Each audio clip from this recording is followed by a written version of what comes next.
Hi guys, it's Mike here. Today I wanted to show you what I did with the example I made in the previous video with my dragon, and I turned it into a kind of a night sky happy birthday emboss resist card. Wow, that's a long title. So you might remember I showed you how to do a double partial intricate die cutting with the dragon, and then I used the Yeti. So pretty much the same as I did with the dragon. I'm masking off the sides because the panel with the dragon is smaller, so I don't get any inking there. And I'm making this for the Wednesday channel over Simon Says Stamp, which is about resist techniques and using impression obsession. So I only have one impression obsession stamp, and that's the happy birthday I'm using later. And my resist technique is the emboss resist technique, which is really boring because everyone does that. So, but anyway, I thought I would stamp my Hero Arts stars, or mini stars, I think it's called. It doesn't really stick to my Misty, and I kind of wanted it to be um, well grungy or uh, not completely perfect. And I kind of regret that now.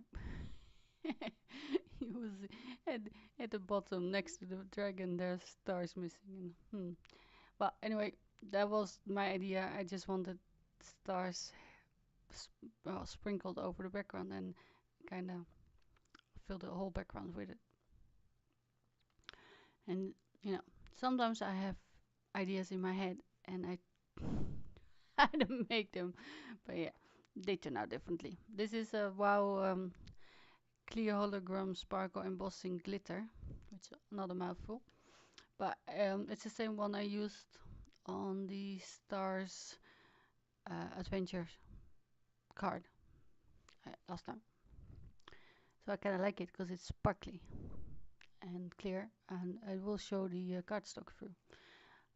For the night sky, I'm using my recipe here. This black suit, chipped sapphire, and faded jeans.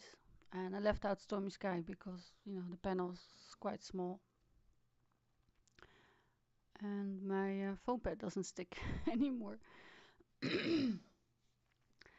Once it's really nice and saturated and it blends really good, then the Velcro bit doesn't work anymore, or sometimes even breaks off. It tears off when you take it off the handle.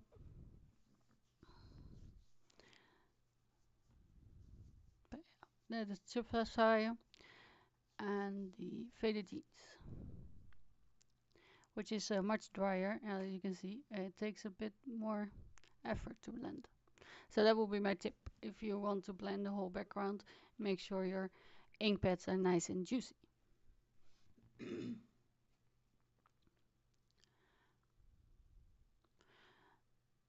So I'm going over the faded jeans, kind of all the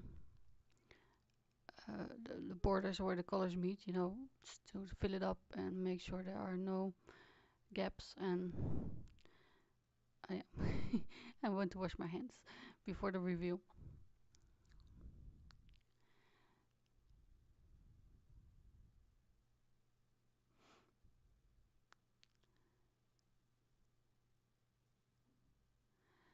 So I'm stamping the greeting first, and it's rubber stamp from Impression Obsession, and it's mounted, so I'm taking out the foam from my Misty, but I'm leaving in the grid and making sure it's really nice and straight so I can pre-stamp the stamp.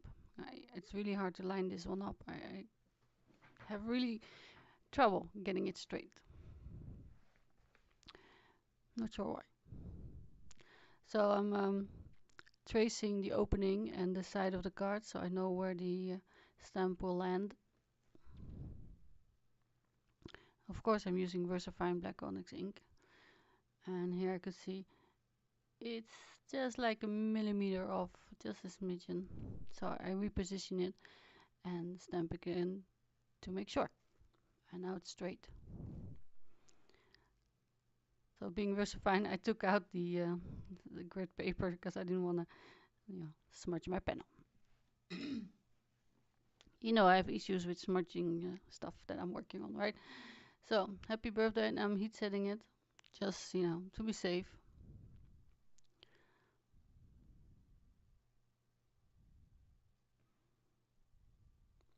And here I was looking for the colors to choose my dragon. And I wanted it purple because you can see that's my favorite color, but I don't have many Copic markers, and there's only 3 or a little bit more lavender and purple in the Spectrum Noir.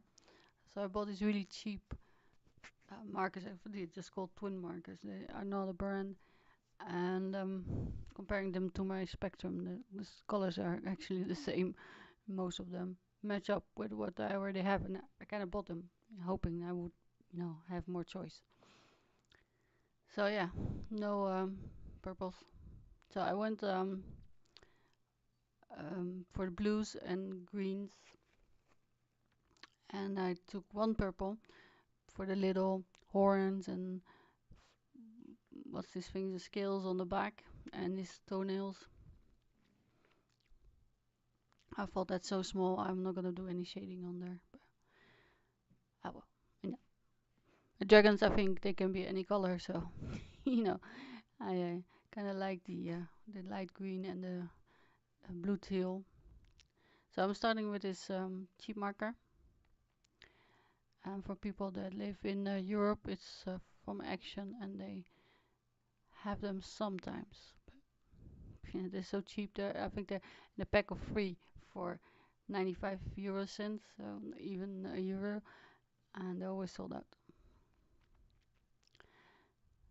And I like them because the the point is really hard, and you get into the little small corners that I have trouble getting in with my other markers. So yeah, I'm coloring it and then just mounting it with foam tape, and that's the card done. So thank you for watching. I will turn on some music and I will see you again next week or maybe later this week. Depends on much inspiration I have. Thank you for watching. I'll see you again soon. Bye bye.